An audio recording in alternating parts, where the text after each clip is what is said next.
5 years ago, we started Axios with the mission to get you smarter, faster on topics that matter. We get you smarter about national topics like tech, politics, and sports. We make you smarter about your community with Axios Local. And now we want to get you smarter, faster about your job with Axios Pro. Finding the right news and information for your work can be daunting. And most of the time, when you do find what you need, the information is just too long and too boring.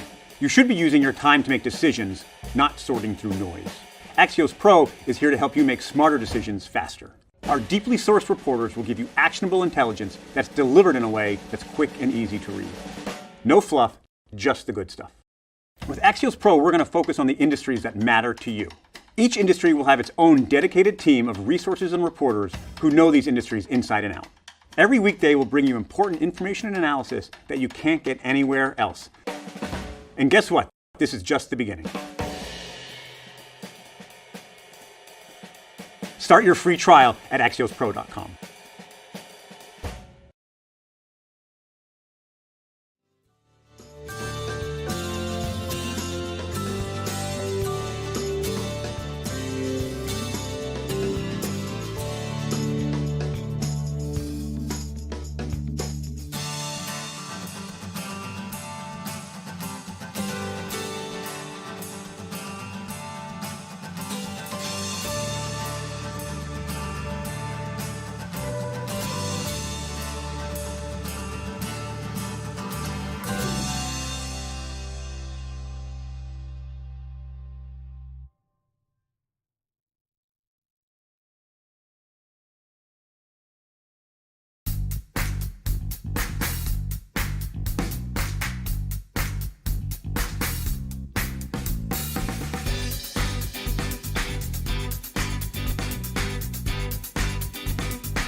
Please take your seats. The show is about to begin.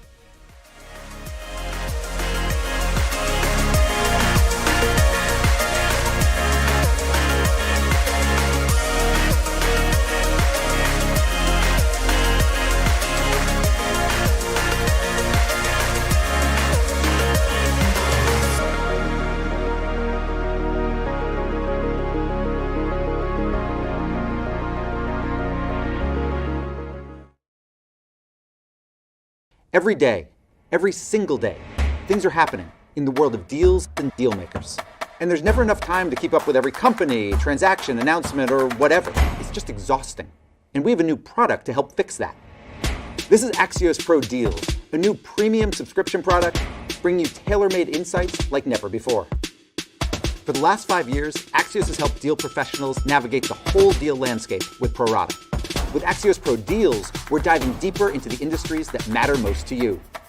You just want stories on fintech? There's a newsletter for that. MedTech deals? We've got you covered. The future of retail? We'll guide you. With Axios Pro Deals, you're going to be getting all of this industry-specific insight and expert analysis at a level you simply can't get anywhere else.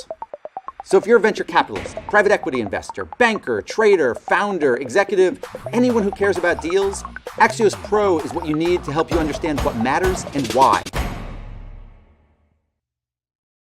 Start your free trial today at axiospro.com.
Please take your seats.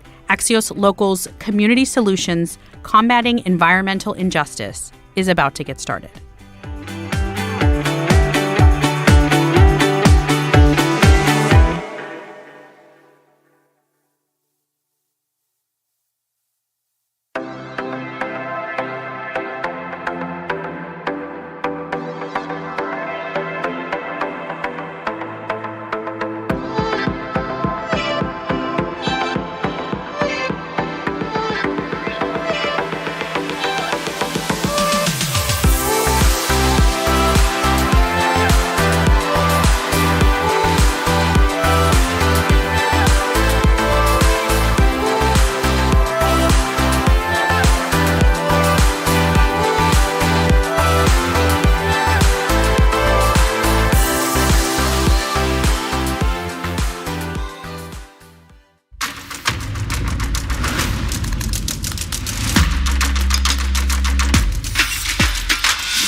Welcome aboard.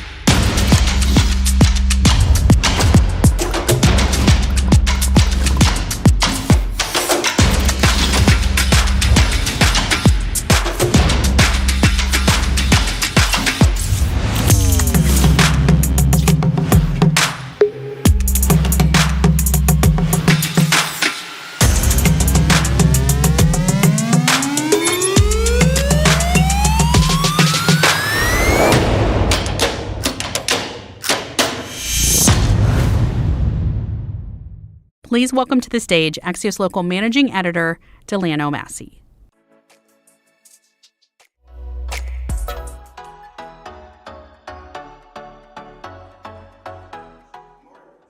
It's a beautiful day outside. Little rain. Anyways, I want to welcome everybody. Thank you for coming out. It is early. I hope you've had your coffee. I'm the managing editor for Axios Local. Axios Local is in 30 markets right now, roughly 30 markets, including New Orleans. That beautiful touchscreen back there, you can sign up for New Orleans. You can also sign up for our other newsletters. I'm thrilled to be here in Baton Rouge. This is actually my first time being here, so it is a lovely city. And I'm really thrilled to be taking part in this event in particular. It's an important topic, and it's also very timely. So much so that the president has an executive order that's going to deal with environmental justice later today. So the conversation that we're going to talk about, it's about combating environmental injustice. And I think we have a slate of speakers that will be very enlightening. One of the people that was supposed to be here today was the Congressman Troy Carter. Unfortunately, he was not able to be here. He got called away. But technology being what it is, I was able to talk to him a couple of days ago. And so we have a video, and we're going to roll that.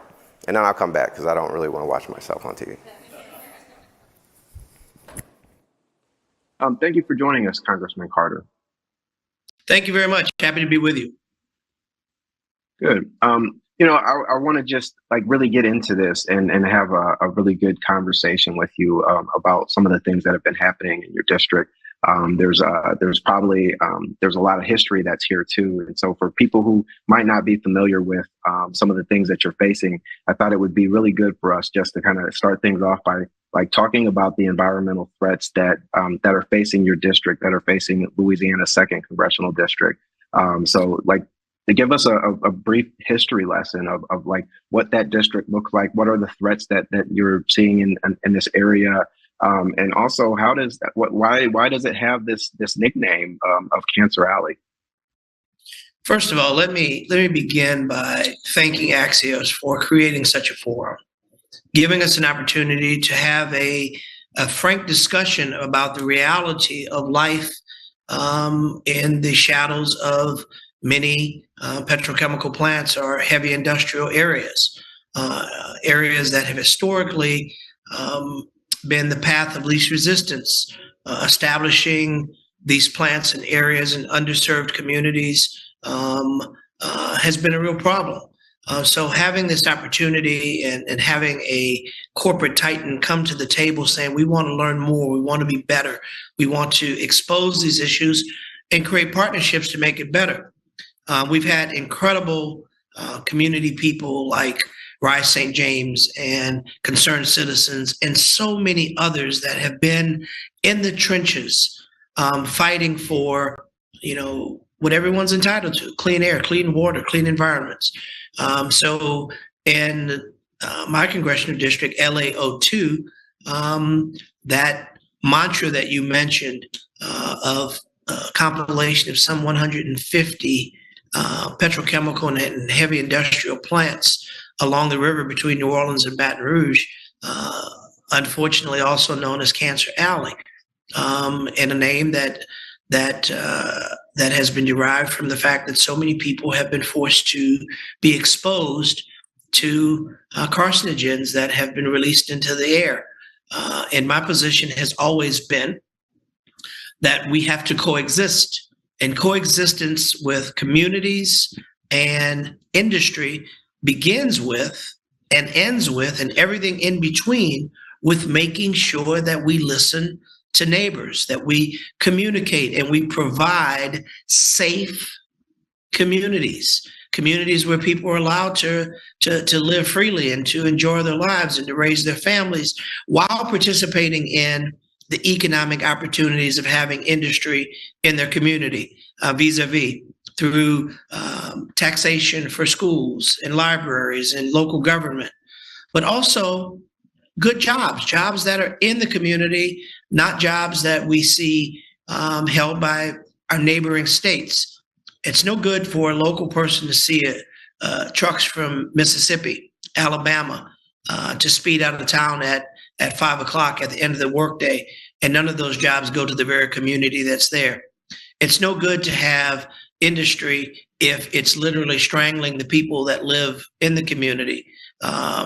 You have to begin with making sure that we're providing environmentally sound practices, monitoring that is at the fence line, catching whatever carcinogens or carbons or other emittance are going into the air are captured at the fence line before they become an issue in the community, utilizing the various and most up-to-date technologies, working with the people. I was very proud to be with the EPA administrator just a week or so ago in my district for his second or third visit on the ground, coming into Louisiana and talking to the stakeholders, the people who are most impacted. Very proud to be sharing this stage with many of them that are in the audience listening today. Very proud to be with our public service commissioner, who is a new public service commissioner that gets it, that also understands the importance of fighting for clean air and affordability and energy cost, as well as making sure that we have clean water and we're utilizing best practices. That hadn't always been the case.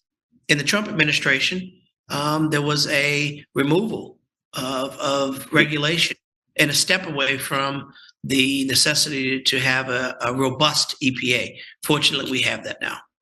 So one of a few things that you said that definitely that stood out.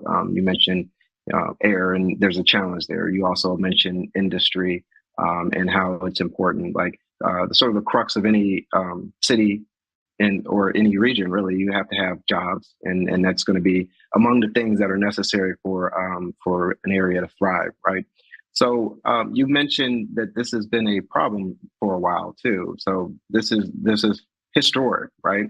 And if you're aware of some of these issues, and this is something that you're now fighting, one of the questions that I would ask is, from where you are now, like, how did this become your passion, and why? And one of the things you also mentioned was Regan's visit, and he had said a couple of years ago that we needed to rally the world. So, like, rallying the world to make sure that everyone is aware of what's happening. And so you have been doing this and been very vocal for your region. But, like, what is it that is driving you? What was the connection for you that made you very passionate and trying to find solutions and remedy to try to remedy the issues that have been happening? It's multifold. Key among that is listening to my constituents, hearing the stories of people that have died, listening to the threat, the real-time threat in the world that they're being forced to live in the close proximity to these chemical plants, and coupled with the fact that we have one Earth, and if we're not good stewards of protecting that Earth, we continue to shoot things into the ground and into the air, and Mother Nature is reacting. For those who would suggest there's no such thing as climate change, I offer you an opportunity to call it whatever you want. But I will tell you the reality is clear. Our summers are hotter. Our winters are colder. Our storms come more frequently. They stay longer, and they come at a greater level, and they leave more havoc behind than they have in the past. And they show up in areas that they've never been before. So you want to call it something else, that's fine. The reality is our world is changing, and my involvement in wanting to make it better has been, one, as someone that's always loved and appreciated our environment, but one that also understands that people deserve to live and breathe clean air and drink clean water. So part of this, you mentioned the emissions and being able to sort of detect some of this stuff early. So technology is involved, and technology typically has a cost, and sometimes it's expensive. So in order to protect people and to make sure that you have the technology that you need in these areas, like what does that look like in terms of the dollar amount? Like in order to have safe drinking water, to have safe clean air, Is there an amount? Like, what are some of the things that you have done or you have tried to do to address this in terms Well, of I'll tell you that dollar amount is we can go on and on and on because these issues that are man-made require man-made solutions. So I'll tell you a few things. This administration, through the passage of the bipartisan infrastructure bill, for which I'm a member of the Transportation Committee that was a part of crafting the language for it, has the largest investment in environmental justice and environmental remediation in the history of our country. Second is we recently had $177 million that would go to communities across the country. Proud to say that Deep South Center for Environmental Justice here in Louisiana is one of the recipients that will go a long way into addressing the issues that you are right to say are not new, but they're getting worse if they're not attended to. Very proud that we are working in the vein to tend to it. We were successful in the omnibus bill to appropriate $3.8 million, which was the largest single investment in solar-related energy anywhere in the country, right here in Louisiana, to create safe houses, these lighthouses that utilize community centers like churches to provide opportunities where people can go in the case of an aftermath of a storm when there are power outages, where they have access to food and medicine and water, and most importantly, life-saving electricity, because we know in many storms, people die more of heat exhaustion than they do actual storm when they have extended times when power outages exist. So, it's a continuum. It's a continuum, but very proud of the president and Secretary Regan, and even more proud of our community activists who are out there bringing these things to our attention and being in the trenches every single day.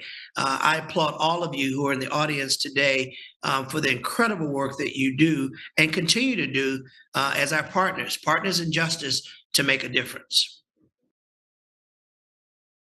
Okay. I think that is our time for today. I want to thank you again for joining us and giving us an opportunity to talk about this. Is there anywhere that people should go to look for more information if there are things that we just didn't get to today? Yeah, I would encourage people to follow us on all of our social media at Rep Troy Carter, at Rep Troy Carter. You can also access our newsletter and our website, and that is troy.carter@house.gov. And I'd encourage people to come and sign up for the newsletter, and we will give regular updates on activities on environmental justice, but also economic development, healthcare, education, and a myriad of other issues that are important to the people of LAO2 and the people of America. And we stand ready to serve and ready to be a part of the discussion, but also be a part of the action. And again, I want to really stop for a second and thank Axios for stepping up, for being a good partner, for listening, for creating this forum where people can participate.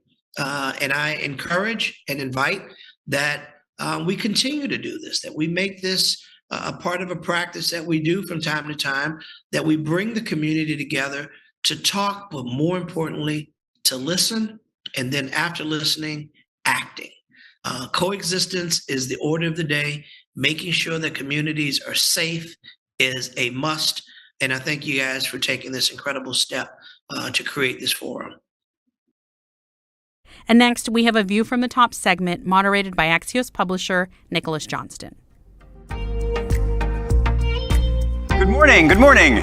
Thank you for joining us on, as Delano called it, this soggy morning. Nothing that we do at Axios is possible without the support of our sponsors. The events that we have, the conversations like this, the delicious breakfast, the investments that we make in journalism, including the reporters we've hired in New Orleans, launching a newsletter on Monday, and hopefully one day reporters will be hiring here in Baton Rouge. That is all thanks to the support of our partners, such as the good folks at the American Chemistry Council, who are making today's conversation possible. So I'm very excited to welcome to the stage for a view from the top conversation, the Vice President of Regulatory and Scientific Affairs for the Council, Dr. Kimberly Wise-White. Kimberly, welcome to Axios. Thank you for being here. Thanks for having me. So Axios style is to end our conversations on one fun thing, but this is too important, so I wanted to do it at the start. You went to school in Houston. You married into a Louisiana family. I did. So for people who may have just flown in from Washington, D.C. for this event and are going to the airport this afternoon, what is the one thing I need to eat for lunch? So for me, it would be rice dressing. Everybody says gumbo. So rice dressing? Rice dressing, yes. Everybody says gumbo or, crawfish etouffee, but for me, it's rice dressing. It's one of my husband's favorite dishes, and so I eat it a lot. Okay, perfect. So aside from the cuisine, can you talk a little bit about why we're here in Baton Rouge? Why is it important to convene a conversation like this? Yeah, absolutely. So it's very important for us to have this conversation. One, we're really here to listen. So we are part of this community. The chemical industry employs about 25,000 employees. Those are your friends, your neighbors, your family. And so we're here. We want to have this conversation directly here to talk about what the concerns are and where there are some opportunities to provide solutions. We also recognize that the community wants to hear from us. And so we have been growing and evolving as an industry for decades. And so we want to be able to talk and have those conversations about how we're growing as an industry. And then finally, we have our future leaders here. So ACC sponsors a Future of STEM Scholars Leadership Program.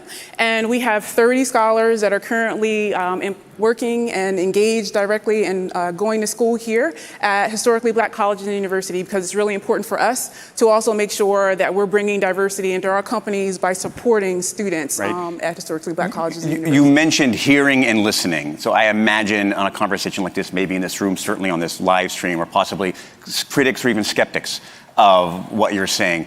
How do you approach engaging them? So is it about having conversations like this? It's about coming to the table, opening, and having all stakeholders sit, try to understand, and be able to listen. I think really having these open discussions with critics helps us come together, helps us find solutions and grow. Right. This region has a reputation, probably one of the other reasons why we're here. Right? It's called Cancer Alley. What is that? How do you view that? What does that name mean to you? Well, I'm glad you brought that up. So I'm an environmental toxicologist by background, and so I think there's a lot more to the data than those words represent. There's a lot that goes into cancer diagnosis. It's not just one single thing. So there's family factors, there's genetics, there is health factors, there's physical factors, and yes, there's an environmental component. And so you have to look at all those factors together. I think we want to be careful and cautious about looking at, cancer incidences as one thing, but I think we need to take this opportunity to put an increased focus here in this area, that there is some concerns about, increased cancer incidences. So this is an opportunity for us to take a look at that, see where there's opportunities to grow and actually do focused research on that. Right. Well, I mean, as a scientist, and you use the phrase careful and cautious, how much of that is continuing to collect data or learning more about what are the actual forces at work? I think data is a strong piece of this. Like I said, I'm a scientist, so we drive on data and we make decisions based on that data and information. And so when we don't have enough information to make a strong decision, then I think we have to be cautious about what we're doing and make sure that we're actually going to provide some benefit to the community and health. Right. The EPA has also had conversations here. They chose this region to make announcements on emission standards. What do you think those announcements, what do those announcements mean to you, and where do you see the role the EPA is playing right now in all of this? Right. So, I think any regulatory agency like EPA wants to take a focus on, improving the environmental and health standards here in a community. And so not only here in Baton Rouge, but across the country. And so we're taking a look at the proposal that's out. want to make sure that it's based on the best available science for this area as well as for the nation, and that it really incorporates the best data, and that, like I said, where there's opportunities to increase what we're doing in emissions technologies, where they're able to enhance and look at what monitoring exists. I would say specifically for us, as an industry, we've really been focused in on advocating and advancing environmental monitoring. And so where there's opportunities to do that in a very sound scientific way, I think we're looking to hear what. So if you're thinking about partnerships or opportunities with regulators, with the federal government, it is on a monitoring and data collection. It's still beginning to understand the issues we're facing. Is that a correct way to say that? Well, I think there's two pieces there, right? Yeah. So you definitely want to understand, but you also want to have the data to support what you're doing. And so looking at, monitoring, for example, you want to make sure that whatever the monitoring tools that you're using are standardized, that they're high quality, that they're going to give the agency the information that it needs to be able to make a decision. You also want to make sure that you're giving the public the information that it needs. And so when they see data, that they're able to rely on that data that is meaningful so they can make decisions about their health and safety. So we are in Baton Rouge, the state capital of Louisiana. The people who are in this room who are watching run the state, or at least think they do, perhaps. What would you say to them as far as the opportunities, or how can they help and be most useful, do you feel like? Yeah, I would say, again, conversations like this are really helpful. Understanding where the concerns are in the community, understanding where we are in the community, what we do as a chemical industry, and then be able to kind of sit at the table and say, okay, well, what can we do together? What can we partner on with new science and research? What can we partner on with new projects that will be informative to the industry, but also to the community at large? So there's a big piece of just communication here. Perhaps in the past, people have been siloed or working at their own purposes without communicating across all of the people involved in these kinds of challenges. Yes. Yeah. I think that we can definitely do a better job of communicating more with the community and understanding what they want to hear, what their interests are, what their concerns are. And so I think communication is also a two-way street. So I love a hallmark of Axios is distilling things down into one big thing. People will only listen to one thing you can try to get to pay attention to. I think I hear a thread of what you're pulling through, but if there's one thing that folks should walk out of this room, should turn off this live stream and walk away from, what is that? The one big thing I would say is that we are not your grandfather's chemical industry, that we are constantly evolving, growing, and enhancing our processes, lowering our emissions, and we want to hear from you. And so if there's something that you're not hearing from us, then this is an opportunity to bring all stakeholders together. So we really this is the federal government, the local community and industry. This is an opportunity for us to come together to understand what the risks are in this area, what the concerns are, and where there's real solutions. Our industry is built on innovation and finding opportunities to identify and build solutions to the challenges that exist. And so coming full circle, that's probably why we're having this conversation here. We're not having it in Washington. We're having it in the communities that are impacted. And I think that's what's important. That is absolutely important. We want to be here in the community where the concerns are. And so this is one of many, but this is not the only opportunity that we'll have to be really talking with the community. And so please reach out. You see me here, so I would be happy to take your phone calls. So feel free to reach out to me anytime. And you have family in the neighborhood, so you'll probably be back. I will definitely be back, actually. Like you mentioned, Nick, I have family here, and so I'm here quite often, a lot. I'll actually be back here for a wedding for my nephew that will be getting married here in Shreveport. And then I'll be visiting only an hour and about 10 minutes away from here in a couple weeks. Another opportunity for rice dressing. Exactly. Kimberly, thank you so much for making this conversation possible. Thank you also for the lunch recommendation. No, thank you so much. And thanks so much again for partnering with us. Absolutely. Thank you.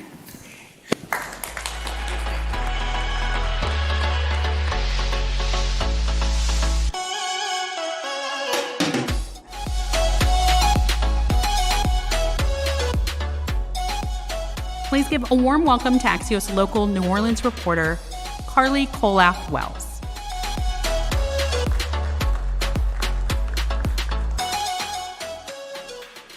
Hi, y'all. I'm so excited to see y'all here today. I'm Carly Colath-Wells, and I'm even more excited about our newsletter that's launching on Monday. We're going to be covering New Orleans. My writing partner, Chelsea Braisted, is writing already about all the exciting places you can get crawfish and all the fun things you need to know. So you can sign up. There's a touch screen in the back. You can also sign up at axios.com/newsletters/local. We're going to continue on with our next guest. He is the newly elected commissioner for District 3 of the Louisiana Public Service Commission. Please welcome to the stage Commissioner Devontae Lewis.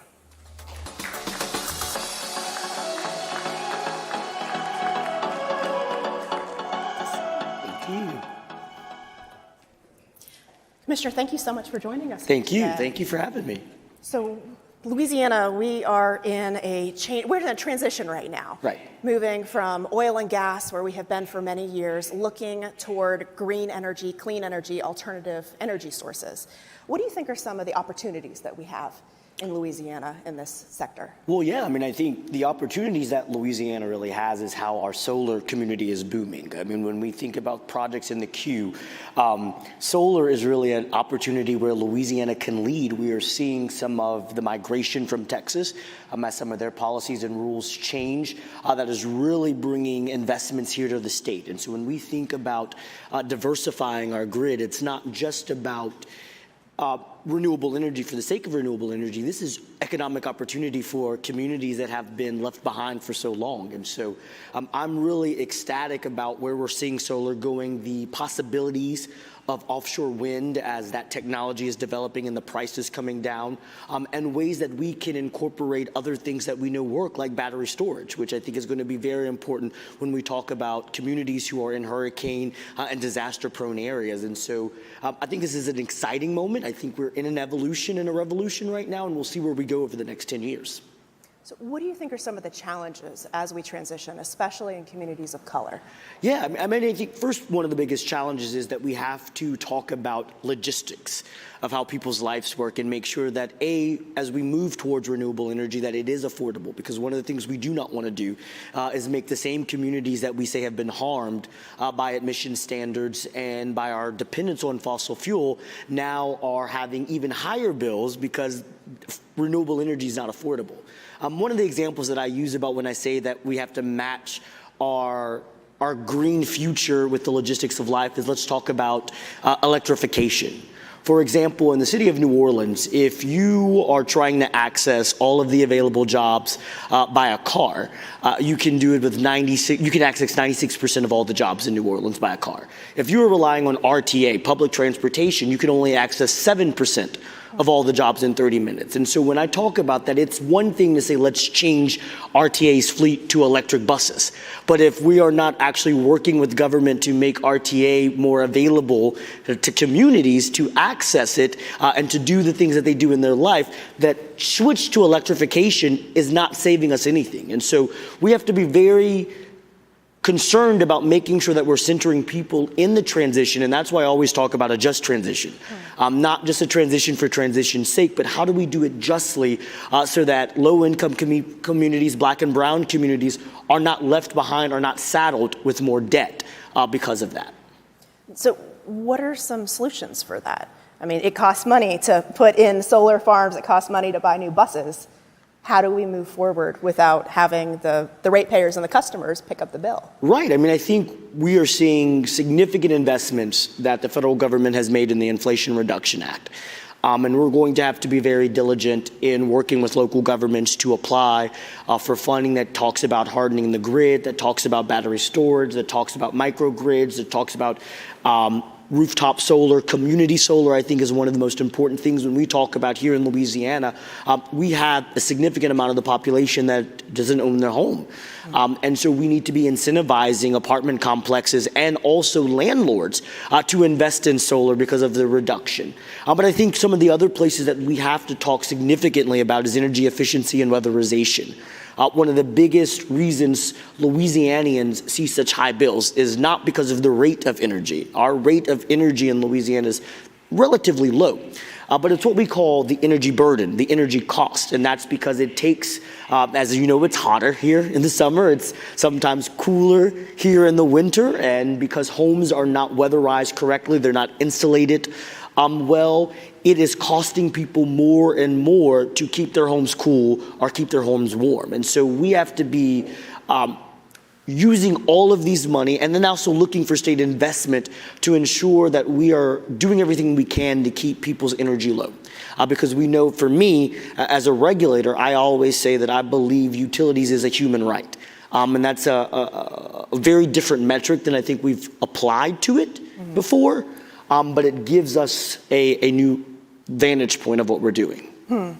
So with the weatherization efforts that you talked about, are these things that I could be doing at my apartment, my house? What are things that I can do to get my rates down that don't rely on regulation? Absolutely. I mean, I think one of the things that we don't talk about enough is how much installation matters.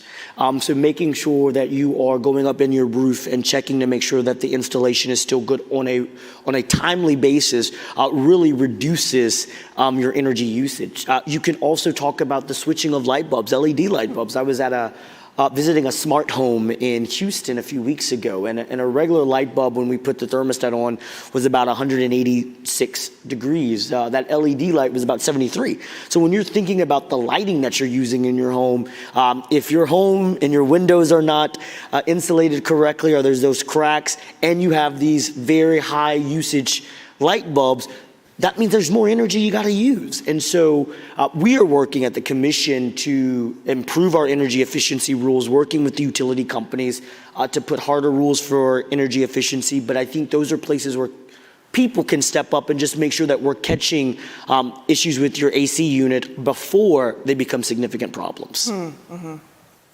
So we're about to be in the dreaded hurricane season. It's quickly approaching, and I'm trying to ignore it. I know. What are again some challenges and opportunities that you see for South Louisiana, for communities of color, as we look toward our grid that has been questionable for previous storms? And fingers crossed we don't get any more big storms this year. Right. I mean, I think we can't deny the reality of climate change. And we know because of coastal erosion and the warming of the Gulf of Mexico, that means our storms are stronger, and they're going to likely now be stronger as they hit impacted communities. I mean, we can look at Hurricane Ida, which was still a hurricane by the time it got up to Shreveport. I don't think we would have talked about that 10 years ago, for example. I think where I am the most concerned is that we know we are the second poorest state in the nation. And we have, for some odd reason, adopted this ability that our message during hurricane season should be get a game plan. And I think about the constituents I represent in St. James Parish or St. John Parish, where they can't afford to get a game plan. They don't have a choice. They can't jump in a car and decide, I'm just going to go to Dallas for an unperiod amount of time. Their home becomes the safe haven because it's the only choice that they have. And so we have to start looking at ways that we are building, I think, community solar. I think the project that we are seeing developing in New Orleans with Together Louisiana on creating community solar hubs is an avenue to go. But it's also about building a resilient, reliable system. And we need to look at our other states. The state of Florida, when Hurricane Ian hit last year, not a single transmission line fell. And that's because they started looking at moving from wooden poles to steel poles. They started talking about burying transmission lines underground. And I think we have to have a real conversation in Louisiana about the future of the resiliency of our infrastructure and utilities. Otherwise, we are going to create catastrophic danger. And for me, as I said, it's a human right. That's life or death. People die more in storms, not from the storm, but from generators because they're trying to keep their medicine cool, they're trying to keep their family safe, or they're trying not to die from the extraordinary heat. And so if we are not looking at this as a life or death issue for people, then we're not doing it right. So the neighborhood hubs that you were talking about, so that would be like Queen Trini's restaurant where she has got solar powered batteries set up. It's a wonderful restaurant in New Orleans where when the power goes out, you can go, you can charge your phone. She's got cold water, she's got power there. So is that where you think we're moving when it comes to surviving in storms when you don't have, I mean, it's a privilege to evacuate when a storm is coming. Yeah, you have to be able to get off work, you have to have a vehicle, you have to have money for a hotel. I mean, it is a privilege to leave. It is the safest thing, but it is a privilege to do that. And so we're doing these community bases. We've got, I think there's one now. So is the plan to do more and to spread out and get more businesses involved with that? Absolutely. We're seeing, as we talked about earlier, in New Orleans, churches stepping up. The Broadmoor Community Church in New Orleans, we are looking at property here in Baton Rouge and Scotlandville as an opportunity to build community solar and invest. But these are also, as you mentioned, battery storage, which means if the power goes off, we're seeing battery become a part of the solution. And we're seeing this not only just across community partners, but industry stepping up, right? I mean, I think right now we are seeing Entergy Louisiana be aggressive in applying not only for battery storage from a DOE grant here in Baton Rouge and North Baton Rouge, but also in New Orleans. And so I think this is a collective fight among us all. No matter what side you stand on, that we know we have to build a system that protects people in Louisiana and our most vulnerable. Because like I said, I think about my constituents, and just to put it in context, we're in Louisiana, we're in Baton Rouge. LSU football is great. We all love what Coach Kelly has done, but I remind people, I represent the communities right around Tiger Stadium. And what Coach Kelly makes in a day, my community members make in a year. And so that is just the level of poverty that is prevalent here in this state. And that's why we have to take into account people in this transition, in this challenge, because if we are not looking at how people survive, how people logistically move around in their lives, these conversations don't really matter. Because like I said, if electrification costs more money, people don't want it. If we are not making the investments in a utility system that keeps them safe, people don't know what to do. And we have to really center people back in all of these movements. So with electrification, what do you see as the future for electric vehicles in South Louisiana right now? I think electrification is a great way to go. I think it is the future. I think we're still waiting for the cost. But I think we have to talk about the logistics, right? One of the things that I've been talking to a lot of people about is I can't go out there in my communities and solely promote moving to electric vehicles when we have not really solved a charging station situation, whether or not utilities own the charging stations or we let private investment do it. And we're not basing those on hurricane evacuation routes. We know EVs are harder to tow. So for me, I think about what happens when I am trying to have constituents get out of Gonzales, Louisiana, for example, and maybe evacuate to Biloxi. They get on the spillway and we have two EVs in the right and left lane that break down or run out of charging. And so for me, it is electrification is the way forward, but electrification cannot move faster than the way that we actually make government work for people. Whether or not we invest in enough community charging stations, is it costly for people to put charging stations in their home? Do they match routes that would equal an evacuation route for our people? And so this is the work with the Department of Transportation and the Office of Energy. This is the work with our state plan. But for me, I at this point cannot go tell communities to go buy an EV, A, because they can't afford it, and B, we have to make sure that it actually works for them. How long do you think that's going to take? Is there a timeline? I don't know if there's a timeline. I mean, I think we have to be aggressive. We are starting to see the conversations, but this is where I can't harp on enough that we need to center communities. It's one thing for a bunch of us in government to get around and talk about these issues. It's another thing for us to be asking constituents up and down my 10 parish area, how would this work for you?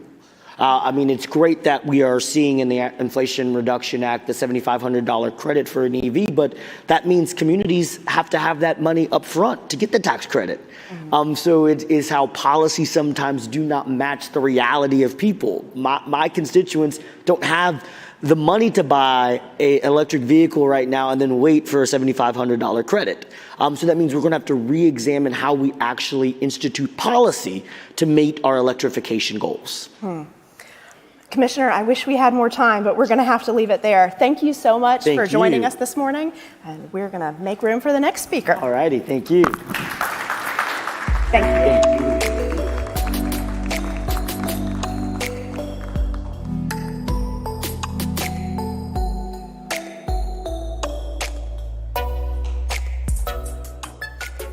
Welcoming back to the stage, Axios Local Managing Editor, Delano Massey.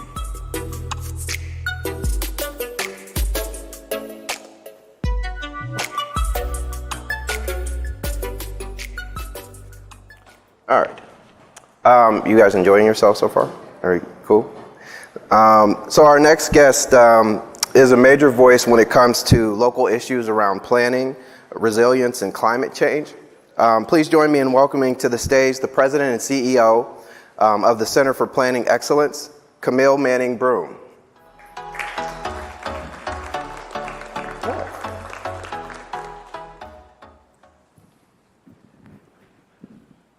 All right. So I guess we should start with what you do, right? Yes. So for people who don't know, can you please explain what CPEX is? I have the opportunity to work across the state with people that are passionate about improving the quality of life and helping communities have a voice, bringing elected officials and stakeholders and residents and businesses together to create a vision for the future. And then looking at data and trends and risk and opportunities. Our team of landscape architects, planners, designers, communication experts, scientists help devise roadmaps for those communities on how they're going to achieve that vision and that quality of life through changes in their land use patterns, housing options, transit options, economic development, open space. We've worked in over 50 communities across Louisiana. What's great about our organization is we don't leave once we've done the plan because we are mission-based. We are here fighting for the future of Louisiana and its people to have equity and environmental livability and quality of life enhancements. And so we oftentimes help get those plans implemented, which is luckily you're seeing the fruits of on Government Street right here, as well as this entire area that's been revitalized because of planning and leadership. Yeah. So we've had a little bit of time to talk, and I realize that that there's going to be an executive order later from President Biden. And we don't necessarily have all of those details yet, but what it is, it does appear that there's a lot that has been happening, right? There's been a lot of activity, including the EPA has visited. There's $177 million that goes to environmental justice groups. So what can you say about like this particular moment that we're in right now? In my lifetime, there's never been, in my opinion, a more significant moment for transformation and changing the status quo.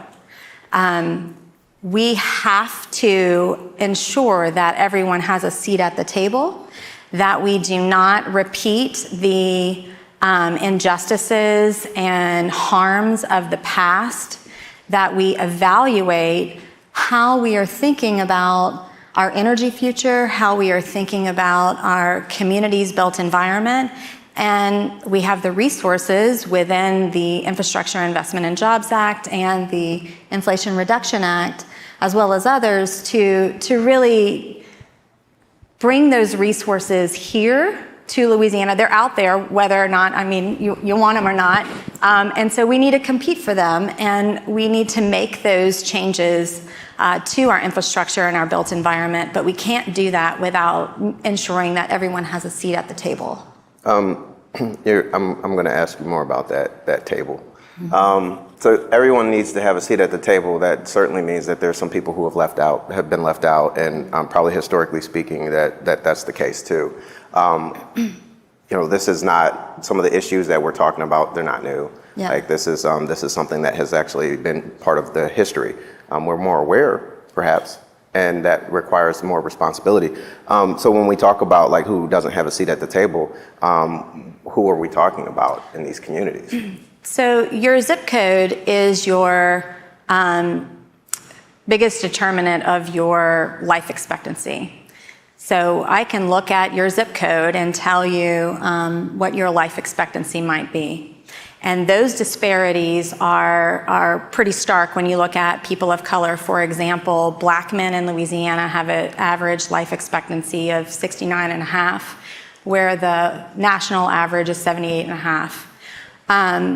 Obviously, people have been left out of the discussion and how their communities have been built, because who would want that? So do people have access to nice and quality affordable housing? Are they living with pollutants and poor air quality and water quality? Do they have access to transit? Do they have access to healthy foods? These are features of the built environment that are incredibly critical to providing better health outcomes. And so for us, centering equity and centering especially communities that have been marginalized in the past, making sure that they have a seat at the table and they are co-designing and planning what their future looks like is really a priority and imperative for us to get over this.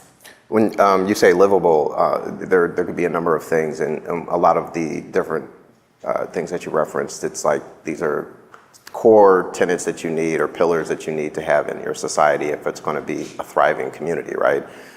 You mentioned transportation, you mentioned work, you also mentioned the air pollution, and that's also part of the reason that we're having this discussion today about environmental justice, right?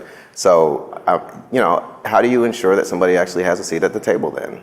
And how do you get somebody out if they're not really, if they don't know that where the table is, if they don't know that the conversation is happening, how are you, and what programs are there that are ensuring that people are actually getting roped in? Yeah. So the active planning is, to me, the most powerful because it does create the opportunity to bring everyone to the table. Now, the people leading that have to have a commitment to showing up where people are, meeting them where they are, and ensuring that everyone in the community has the opportunity to be part of those discussions, whether or not it's at night, on the weekends. We even if there's daycare services, transit opportunities to public meetings, which we provide in a lot of our communities. We also build capacity, especially, for example, we just finished the Scotlandville community plan and the Southern University master plan. And you need to be invited into a community, and then you need to ensure that you're also subgranting and having local community people leading those discussions part of it, where they have a job in it, they have an investment, they are the leaders, we're just the facilitators. And then making sure that they also, we help build the capacity so they know how to get those plans implemented, and we're their champions in the background. And so it's a lot of intentional work. It can't just be, let's check a box that we've had a public meeting. It has to be highly intentional. Yeah, and have some follow through. That also probably sounds like it could be expensive, and I always think about the money aspect because I'm like, well, how's that going to happen? I believe that the public outreach and engagement piece in a planning effort, you've got to put at least 20% of that budget towards it. And so there are times where we have walked away from different municipalities or areas that did not agree with those principles, and if you're not invested, then we can't do our job. We really can't ensure that. And the investment comes from who though? Like, are we talking about the federal government? Are we talking about the state? Who needs to help to make all of that happen? Yeah, so we do a lot of work across the coast, and what we see is adaptation is means-based. We are on the front lines of dealing with some very serious challenges. And in order to overcome those challenges, there have to be alignment between local governments, the state government, and the federal government. The issues are too big. We don't have the resources to do what's required of us.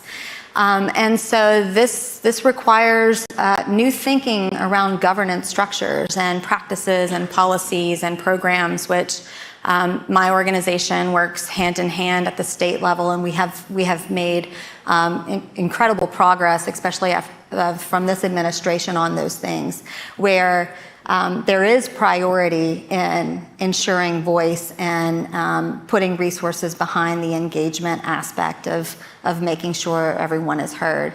We can see changes in just looking at the Climate Initiatives Task Force and the effort that we had there, how many public meetings we had. You don't always see state governments doing that. It's okay. We've got to have one meeting, to meet this requirement from whatever funding source. But we're seeing and we're pushing and supporting much more robust engagement and discourse. And I should have asked you earlier. So CPEX, it's a organization that was born in the early 2000s, and what was the impetus or the catalyst for that? Hurricane Katrina hit in 2005. The founder and CEO of my organization, Elizabeth Boo Thomas, was called upon by the governor. She was part of initiative Plan Baton Rouge at the Baton Rouge Area Foundation, revitalizing downtown Baton Rouge. And then Governor Blanco called and said, how are we going to recover? Who are the planners? And that was really the impetus for our organization turning into our own 501c3, traversing the state. We had over 27,000 people involved in that outreach effort. It was the largest of its kind at that time. And since then, we have just been blazing the trails. I'll say that not everyone in my organization that's currently the staff, I think everyone had moved away. Planners had been moving away for such a long time and started coming back to Louisiana when we started prioritizing planning. So we've got a lot of people that we've been able to get back to Louisiana because we are now doing planning and design.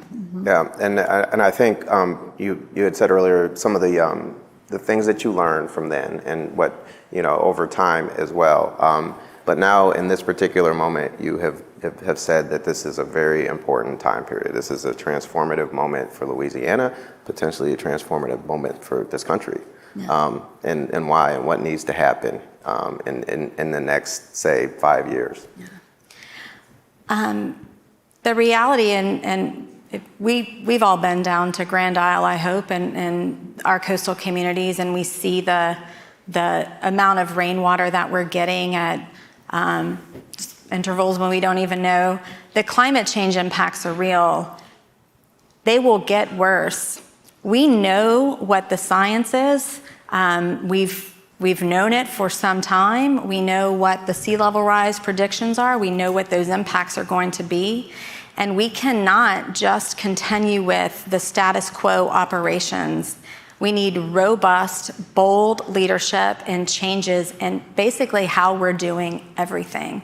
And we will be forced to do that one way or another if we don't proactively take hold and lead. And so I think there's opportunity, but we need to ask questions. We need to ensure that we've got good actors and good neighbors, and that we are not committing the same harms of the past, and that we realize that we've got a state with some of the highest poverty numbers. We've been in economic decline. We're on the front lines of climate change, but there is so much hope because of the Louisiana ingenuity. There are 5 wind turbines in the United States. All 5 of those turbines were built and developed with Louisiana ingenuity. Louisiana workers, surveyors, engineers, shipbuilders. We have in Avondale shipyard wind turbines being built that can, in the future, withstand hurricane force winds. Yeah. We have ships being built that have never been built in the United States to service those platforms, right? It's sitting in Houma right now. And so there is a massive opportunity to, and as Commissioner Lewis was saying, a just transition, ensure that we're providing every opportunity around workforce to really capture the people that have been left out of our workforce and get them skilled and trained to be part of the new and future economy. Well, thank you for this. This has been wonderful. I feel like I could talk to you and ask questions all day. Unfortunately, we are out of time, but I want to thank you for taking the time to come up. The audience, we have one more big thing for you, so just hold tight. Okay, thank you so much. Let me see.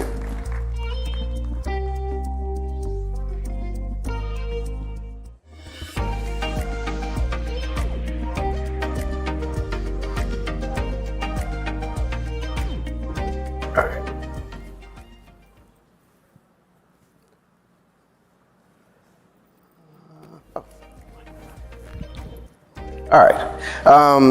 So now, Carly, if you could come back, let's have a little chat and talk about why that matters. Hello, how are you? I'm all right. All right. So mostly, I just wanted to kind of like get your take on things and everything that we've discussed. You've lived here for a long time.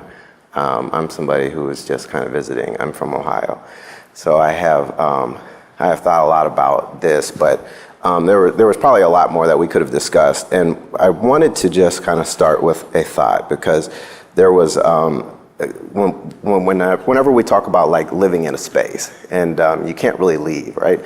You're there and it's home. So I thought about Medgar Evers because of your Mississippi ties. Why do I live in Mississippi? The state is beautiful. It is home. I love it here. A man's state is like his house. If it has defects, he tries to remedy them. That's what my job is here. Why do I live in Mississippi? I live here to better it for my wife, my kids, and for all the wives and all the kids who expect and deserve something better than what they are getting from life. So that was in Ebony magazine in '63. So what is your takeaway from all of this as somebody who has been living here and you're seeing different things in this conversation about environmental justice? My takeaway is that Louisiana matters and that everybody needs a safe place to sleep. We need clean water to drink. We need clean air to breathe. But we also need power to our house. And we have to figure out how to get there in a way that's not making people sick, and that is making people feel confident in turning on the tap and getting water, and making people feel confident living in whatever neighborhood that they want to live in. And I think that we have a lot of people who want to get there, and we're all going to have to work together to get there. And we've heard many good ideas today about the opportunities, the challenges, and I'm excited. I think it's going to be good. I think we've got a lot of smart people looking at what to do, and I'm excited about the future of Louisiana. Raising a family here, I hope I'm excited. Yeah. We're in Baton Rouge today. I think Nick has Baton Rouge on his large master list of Axios cities to come. I'd hope so. But this stretch from here all the way to New Orleans, is it 83 miles, roughly? Yes, it's driving it in just a few hours. Yeah. And it's something that we're dealing with in every community. I mean, in New Orleans, we've got Gordon Plaza. This is a residential development that was started in the 1970s, sold as a homeowner's dream to communities of color to be able to afford homes. But what the city didn't say is that it was built on a toxic landfill. So people bought the homes, they got sick, and it has been in the court system for years. And just last week, checks started going out. And so now homeowners are getting money, they're able to leave, but now they're fighting over who pays for the relocation cost and how are they going to get new furniture. So we're seeing progress, which is great. And we're going to be covering that in our newsletter that launches Monday. And so please subscribe, touch screen in the back. You can also subscribe online. But I mean, there's a lot happening in Louisiana for just across the state, in New Orleans, in Baton Rouge, all the way down to the coast. Is there anything that you have? Do you have a thought bubble on this event? My thought bubble is we have a big job to do in Louisiana. We have a big job. We have a lot of people who want to get us there, and we're all going to have to work together. We're going to have open minds, and we're going to have to really listen to each other and figure out how we get there and how we make living in this state better. Okay. I think it definitely gives me a lot to noodle on, right? And because there are some things that they cross state lines and you see it and it just comes in a different form. So definitely more aware of this conversation and will be as we move forward. Sounds good. Yeah. Well, this was a fun event. Thank you to our audience who joined us here in person and online. We appreciate y'all taking the time on this rainy morning. And please subscribe to our newsletter. It launches Monday. Again, we're going to be covering environmental justice. We're going to be covering crawfish. We've got a great story on the site right now about 7 great places to find crawfish in Louisiana or in New Orleans. So subscribe. You can subscribe at axios.com/newsletters/local. So thanks again for coming, and we'll see y'all at our next event. Thank you.